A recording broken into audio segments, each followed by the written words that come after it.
हाँ जी, आगे चलिए, आगे हैं तो बहुत ही अच्छी बात है। मैं जानता हूँ कि आप सभी बेसब्री से इंतज़ार कर रहे होंगे हमारी वीडियो का। थोड़ा सा टाइमिंग लेट हो गया है, बट फिर भी हमने आपको प्रॉमिस किया था कि 11 तारीख से आपका हिंदी का न्यू बैच स्टार्ट होगा। तो देखिए, आज हम स्टार्ट कर रहे हैं। आज हमने हिंदी का न्यू बैच स्टार्ट कर दिया है पूरी तरीके से। आज हम आपको हिंदी की जो बेसिक बात है उस पर बताएंगे कि हिंदी का क्या सिलेबस है। हिंदी के 15 मात्र आपको टॉपिक के पढ़ लेना है, 100 में 100 अंक आपको बिल्कुल मिल जाएंगे। तो संपूर्ण हिंदी की तैयारी हम आपको कराने वाले हैं। तो चलिए स्टार्ट करते हैं। हिंदी का जो बैच है स्टार्ट हो गया है। अब एक एक करके हम थोड़ा समझ लेते हैं।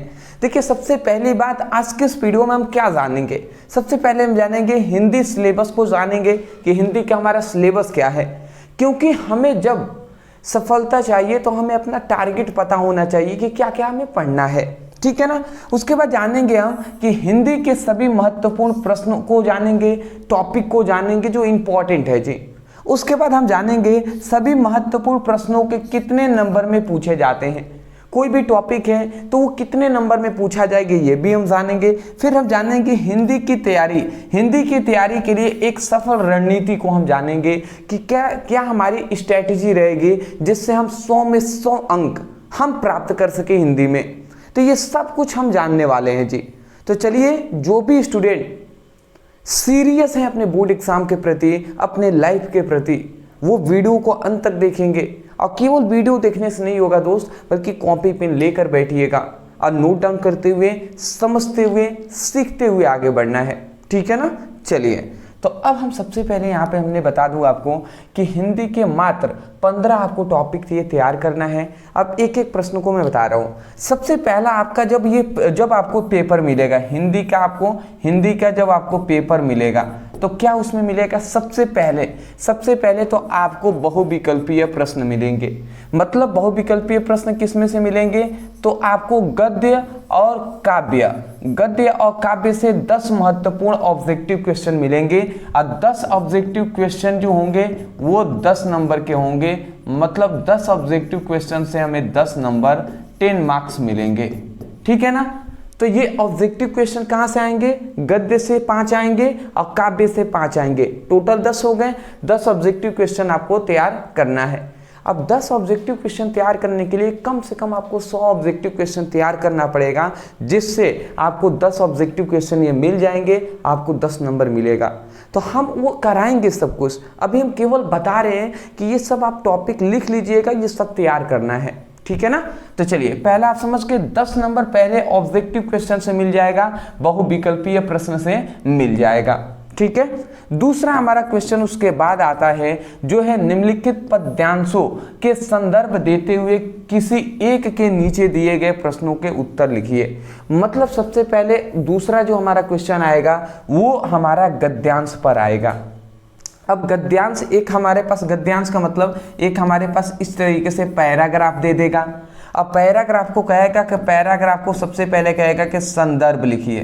संदर्भ सबसे पहले कहेगा कि पैराग्राफ का संदर्भ लिखिए कि ये किस पाठ से लिया गया है, इसके लेखक कौन है, इस तरीके से। फिर इसके नीचे और भी 5 क्वेश्चन देंगे इस तरीके से, और इन 5 क्वेश्चन का आंसर इसी में से ढूंढ कर लिखना होगा। तो वो सभी हम महत्वपूर्ण गद्यांश कराएंगे, तो आपको सब हम समझा देंगे, ठीक है ना।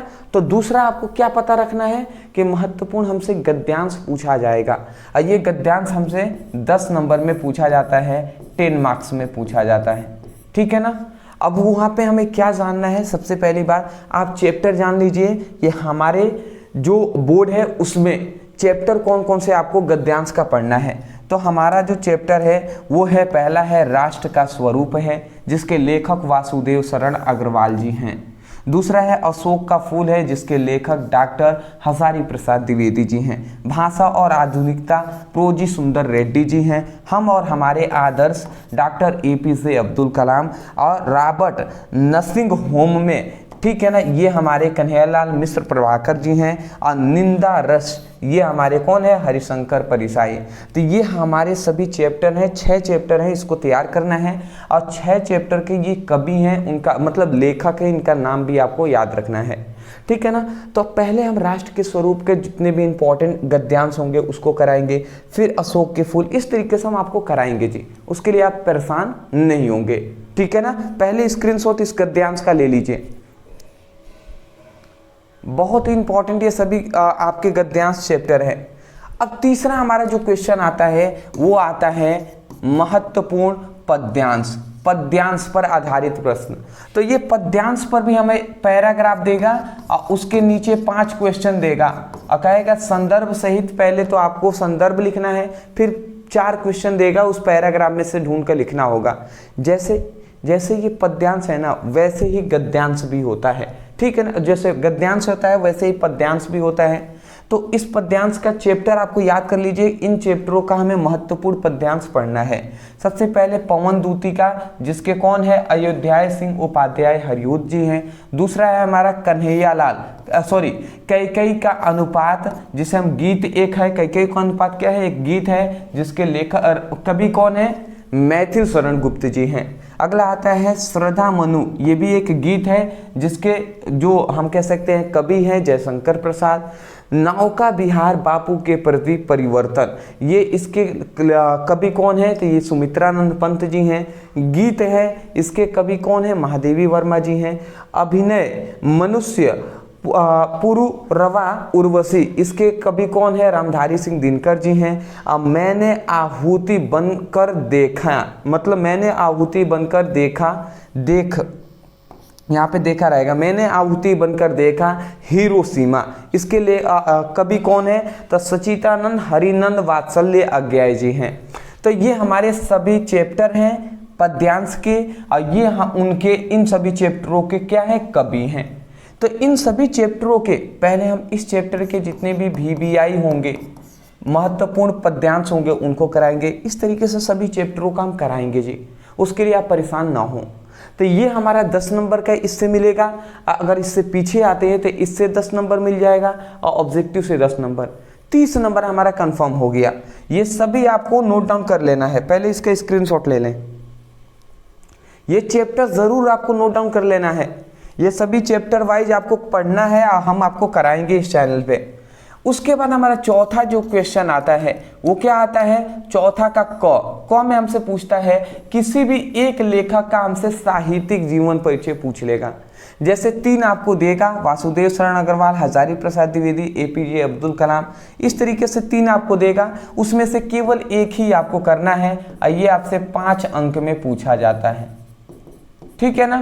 तो इसके लिए आपको कम से कम हम आपको इंपॉर्टेंट 3 बता देंगे, उसमें से एक आ जाएगा। ये भी इंपॉर्टेंट है, बट हम जब आपको एग्जाम की तैयारी पूरी अच्छे तरीके से कराएंगे तो उसमें अभी हम बताएंगे, ठीक है ना। उसके बाद आता है ख में आपको एक कवि का आपको साहित्यिक जीवन परिचय लिखना होता है और उनकी कृतियाँ भी लिखना होता है। ये भी आपसे 5 नंबर में पूछा जाता है। ये भी कितने नंबर में, 5 नंबर में। 3 हमने दे दिया है, इसमें से कोई एक लिखना है, ठीक है ना। तो देखिए यहाँ से हमें क्या मिल गया, 5 और 5 10 नंबर मिल गया। पहले से हमें 30 नंबर पीछे से और 10 नंबर इससे, मतलब 40 नंबर हमारा कंफर्म हो गया। उसके बाद आते हैं आगे, जैसे ही हम जीवन परिचय अपना साहित्यिक परिचय लिख लेंगे, उसके बाद हमारा इंपॉर्टेंट आएगा जो है महत्वपूर्ण कहानियाँ। अब कहानियाँ कौन कौन से आपके सिलेबस में है तो जान लीजिए। पहला है ध्रुव यात्रा, पहला क्या है, ध्रुव यात्रा है। उसके बाद है पंचलाइट, उसके बाद है बहादुर, उसके बाद है शिवानी लाठी। तो ये 4 आपकी कहानियां हैं जिसको आपको पढ़ लेना है, और इनकी शब्द सीमा अधिक से अधिक 80 शब्दों में लिखना है, इससे ज़्यादा नहीं लिखना है। और ये 5 नंबर में हमसे पूछे जाते हैं, 5 मार्क्स। तो ये हमें कहानियां मैं आपको सभी को कराऊंगा, सभी को अच्छे तरीके से आपको इस चैनल पे लिखवाए जाएंगे। कहानियां अब सिंपल लैंग्वेज में दिए जाएंगे, जिससे आप लिखकर अपना 5 नंबर ये भी कंफर्म कर सकें। जैसे ही आप कहानी कंप्लीट करते हैं, उसके बाद आ जाता है खंड काव्य। अब यही एक चीज़ है जिसको मैं कह सकता हूँ कि हर जिले के लिए अलग अलग होता है। आपको पता करना है कि ये सभी 6 खंड काव्य हैं, इन 6 खंड काव्य में से आपके जिले में कौन सा पूछा जाता है। जैसे कि मुक्ति यज्ञ है, आलोक वृत्त है, असत्य की जीत है, त्यागपति है, रश्मिरथी है, स्वर्ण कुमार है, ठीक है ना। तो यहाँ से आपको पता कर लेना है कौन सा पूछता है। जितने भी देवरिया के स्टूडेंट हैं, देवरिया के जितने भी स्टूडेंट हैं वो रश्मि रथी तैयार करेंगे, ये वाला, ठीक है ना। देवरिया के स्टूडेंट हैं, आप पता कर लीजिएगा कि आपके ज़िले में कौन सा खंडकाव्य पूछा जाता है। इसके लिए सिंपल से आप अपने टीचर से भी पूछ सकते हैं, ठीक है ना। स्कूल टीचर होंगे उनसे पूछ लीजिएगा। शब्द सीमा 80 शब्दों में लिखना होता है, हम सभी पर आपको लिखवाएंगे जी, उसके लिए आप परेशान नहीं होंगे। स्क्रीनशॉट ले लीजिए, ठीक है ना। चलिए नेक्स्ट, अगला हमारा आता है 7वां। देखिए अभी यहाँ तक अगर हम पीछे ले जाते हैं तो ये इससे भी हमें 5 नंबर मिल गए और इससे 5 नंबर, मतलब अगर हम पीछे ले जाएं तो देखिए 40 नंबर हुए थे अभी तक, और यहाँ पे अगर 5 इसके जोड़ ले 5 इसके तो 40 10 50 हो जाएंगे। तो ये हमारा 50 मार्क्स कंप्लीट हो जाएंगे, 100 में से 50 नंबर हमारा यहाँ तक मिल जाएगा। ये अभी तक जितने भी हमने 6 क्वेश्चन देखे ना, 6 टॉपिक, ये हमारा खंड क का, ये क्या था, तो ये हमारा खंड क का टॉपिक था, खंड क का टॉपिक था। अब हम जब बढ़ेंगे वो होगा खंड ख। तो देखिए यहाँ पे अब जब हम आ गए हैं तो ये हमारा खंड ख है, और खंड ख में सबसे पहला हमारा क्वेश्चन आता है 7वां का क। इसमें पहला हमारा क्वेश्चन आता है कि एक संस्कृत हमें पद्यांश देखा, उसको पहले हमें संदर्भ लिखना है और उसके साथ साथ हिंदी में उसका अनुवाद कर देना है। संदर्भ का मतलब कि जो पद्यांश या गद्यांश देगा वो किस पाठ्य से लिया गया है, उसके लेखक कौन है, ये सब आपको बताना पड़ेगा। और फिर से उस जो पैराग्राफ देगा उसका आपको हिंदी में अनुवाद भी करना पड़ेगा। तो वो जब हम कराएंगे तो आपको सब आ जाएगा, उसके लिए परेशान नहीं होंगे। जो ख आता है, इसी में ख हमारा क्वेश्चन आता है कि पाठ्यक्रम पर निर्धारित संस्कृत पद पर संदर्भ सहित हिंदी में अनुवाद कीजिए। तो ये 2 हमसे आते हैं इस तरीके से। मैं आपको बता दूं ये भी 7 नंबर में पूछा जाता है, ये भी 7 नंबर में पूछा जाता है। तो ये 14 नंबर हमें यहाँ से मिलते हैं जी, 14 अंक हमें यहाँ से मिलते हैं, ठीक है। तो ये 14 अंक आपको तैयार करने के लिए ये 6 चैप्टर आपको तैयार करने पड़ेंगे। अब ये कौन कौन से हैं तो ये आप सब भी देख लीजिए, ठीक है ना। ये सभी आपको 6 चैप्टर हैं, इसको तैयार कर लेना है। आप परेशान नहीं होंगे, हम सभी चैप्टर वाइज आपको कराएंगे ना तो आपको याद हो जाएगा, ठीक है ना। ये सभी आपका अध्याय है, इन सभी को तैयार करेंगे, उसके बाद आपका ये 14 नंबर भी कंप्लीट हो जाएगा। तो इन सभी को नोट डाउन ज़रूर कर लीजिएगा, ठीक है। चलिए जी, तो ये 14 नंबर आप यहाँ से मिलेगा आपको। उसके बाद फिर से हम थोड़ा सा आगे बढ़ते हैं 8वें क्वेश्चन की ओर। तो हमें क्या मिल जाता है, लोक कृतियाँ और मुहावरे के अर्थ और वाक्य में प्रयोग कीजिए। तो ये हमारे लोक कृतियाँ और मुहावरे मिल जाते हैं 2 नंबर के, तो ये आप याद रखेंगे। फिर से हम जैसे ही 9th अपने क्वेश्चन पे आते हैं तो अपठित गद्यांश या पद्यांश हमसे पूछा जाता है। एक पैराग्राफ देगा और जो आपने आज तक आपके बुक में नहीं है, आपने पढ़ा नहीं है, और इसके नीचे आपसे 3 क्वेश्चन दे देंगे और तीनों का क्वेश्चन इसी पैराग्राफ में से ढूंढ कर लिखना होता है। तो ये आपसे पूछा जाएगा, उसी को अपठित गद्यांश कहते हैं। और ये कितने नंबर में, तो ये आपसे 5 नंबर में 5 अंक में पूछा जाता है। तो इसको भी हम आपको तैयार कराएंगे। उसके बाद जैसे ही आप थोड़ा सा नीचे आते हैं 10वीं क्वेश्चन की ओर, तो देखिए क क्वेश्चन में क्या पूछा जा रहा है, शब्द युग्मों का सही अर्थ का चयन करके लिखिए। तो शब्द युग्मों का सही अर्थ आपको चयन करके लिखना है। फिर से अनेकार्थिक शब्द, मतलब एक शब्द के अनेक अर्थ होते हैं, तो वो आपको बताना है। उस तरीके के क्वेश्चन पूछे जाएंगे।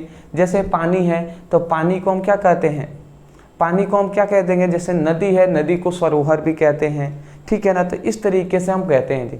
तो बहुत सारे एक शब्द के अनेक अर्थ होते हैं, तो इस तरीके से आपको बताना होगा।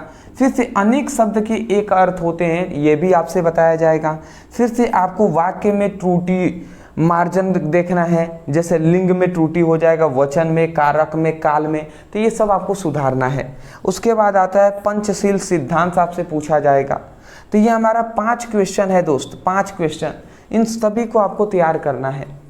आप परेशान नहीं होंगे, हम सब आपको कराएंगे ना, सब आपको आएगा। केवल आप याद रख लीजिएगा कि ये हमारे 5 क्वेश्चन फिर से यहाँ से 10 नंबर मिलते हैं। तो ये सभी आपको मुहावरे, ये सब कुछ आपको तैयार करना पड़ेगा, ठीक है ना।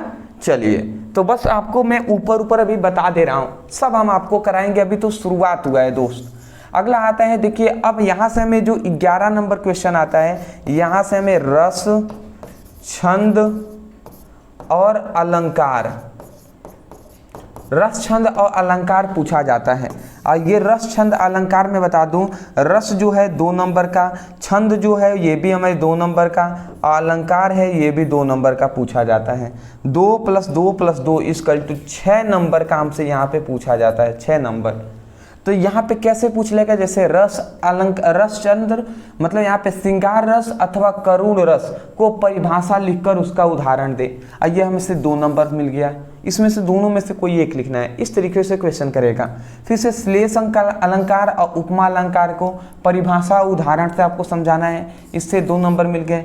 फिर से चौपाई छंद और दोहा छंद को परिभाषा उदाहरण देना है, 2 नंबर मिल गए। तो इस तरीके से क्वेश्चन बनेंगे जी।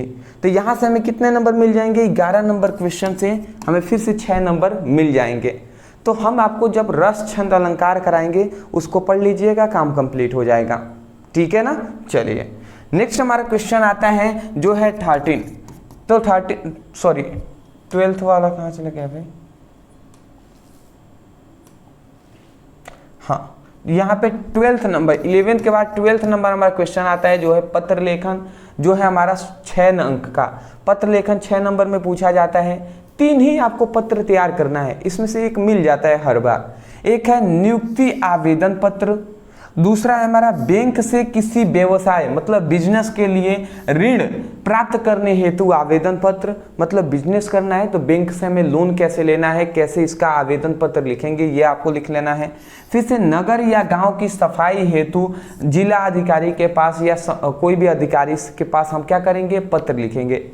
तो ये 3 ही आपको पत्र याद करना है और 6 नंबर मिलेंगे। हम आपको ये सब लिखना सिखाएंगे, कैसे आपको पत्र लिखना है, सब पर हम करा देंगे, ठीक है ना। चलिए तो 6 नंबर यहाँ से मिल जाएंगे। 12 के बाद अब हमारा 13 नंबर क्वेश्चन आता है जो है निबंध, 9 नंबर में पूछा जाता है। जैसे कि विज्ञान वरदान या अभिशाप, जनसंख्या वृद्धि कारण और निवारण बताएंगे। फिर बेरोजगारी क्यों है, इसका कारण और निवारण क्या है, महिला सुरक्षा पर। तो इस तरीके से ये आपके बहुत सारे टॉपिक यहाँ पे दिए जाएंगे, पर्यावरण प्रदूषण पर। तो इस पर में से किसी पर एक पर आपको निबंध लिखना होता है, 9 नंबर मिलेंगे। तो ये खंड ख से भी हमें 50 नंबर के मिल जाते हैं। तो खंड क से भी हमें 50 नंबर और खंड ख से भी हमें 50 नंबर, मतलब 100 नंबर हमें मिलेंगे जी। तो ये सभी टॉपिक पहले आप कम से कम लिख लीजिए और एक एक करके हम सीक्वेंस वाइज कराएंगे तो सब आपको याद हो जाएगा। अदरवाइज मैं यही कहूँगा, इस वीडियो से यदि आपको कुछ सीखने को मिला होगा, कुछ जानकारी आपको मिली है, तो मैं यही कहूँगा वीडियो को जितना हो सके कम से कम अपने 5 दोस्तों के पास शेयर ज़रूर कीजिएगा, व्हाट्सएप ग्रुप के माध्यम से, व्हाट्सएप के माध्यम से, ठीक है ना। इतना कर देंगे बहुत है। चैनल पर नए होंगे चैनल को सब्सक्राइब कर दीजिएगा। डिस्क्रिप्शन बॉक्स में आपकी फिजिक्स की, केमिस्ट्री का, हिंदी का लिंक है, आप वहाँ से पढ़ाई कीजिए। और व्हाट्सएप ग्रुप, टेलीग्राम ग्रुप में ज़रूर ज्वाइन हो जाएंगे, लिंक डिस्क्रिप्शन बॉक्स में है, फ्री में आप ज्वाइन हो सकते हैं। वहाँ पर आपको जो भी स्पेशल रणनीति होगी वो सब आपको बताई जाएंगी बोर्ड एग्ज़ाम के प्रति। हाँ, और इंस्टा पे हमें फॉलो कर लीजिएगा, लिंक उसका भी डिस्क्रिप्शन बॉक्स में है। Thank you so much for watching this video. Thank you.